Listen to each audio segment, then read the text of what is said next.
साथियों नमस्कार। साथियों, आपका इस समय हमारे न्यूज़ चैनल पर बहुत बहुत स्वागत है। साथियों, आज हम बात करेंगे एक बहुत बहुचर्चित मामला है जिसको कह सकते हैं इस समय न्यूज़ पे पूरी तरीके से छाया हुआ है। हम बात कर रहे हैं भरत भूषण तिवारी के बारे में। भरत भूषण तिवारी को जिस तरीके से पुलिस ने फेक इनकाउंटर किया है उस पर बहुत ज़्यादा सवालिया निशान जो कि लगने लगे हैं।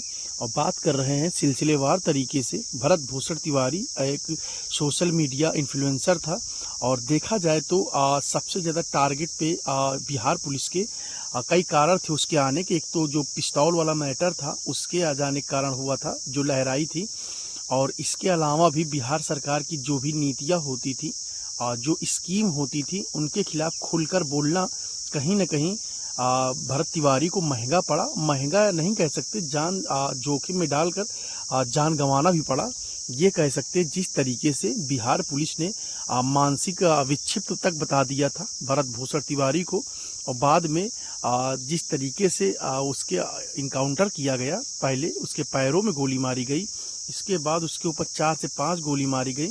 पुलिस ने जिस तरीके से अपना पल्ला झाड़ते हुए जिस तरीके से साइड कर लिया है, उसने कहा कि हमने आत्मरक्षा में गोली चलाई थी।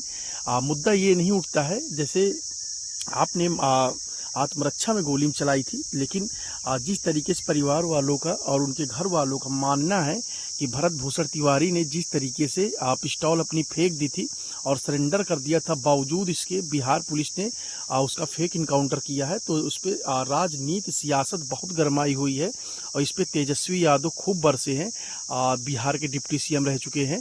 और बात किया जाए भरत भूषण तिवारी की तो कहीं न कहीं बिहार सरकार के निशाने पर थे पहले से ही वो, क्योंकि जिस तरीके से स्कीम वगैरह आती थी बिहार सरकार की तो उस पर खुलकर बोलते थे और खुलकर विरोध जताते थे।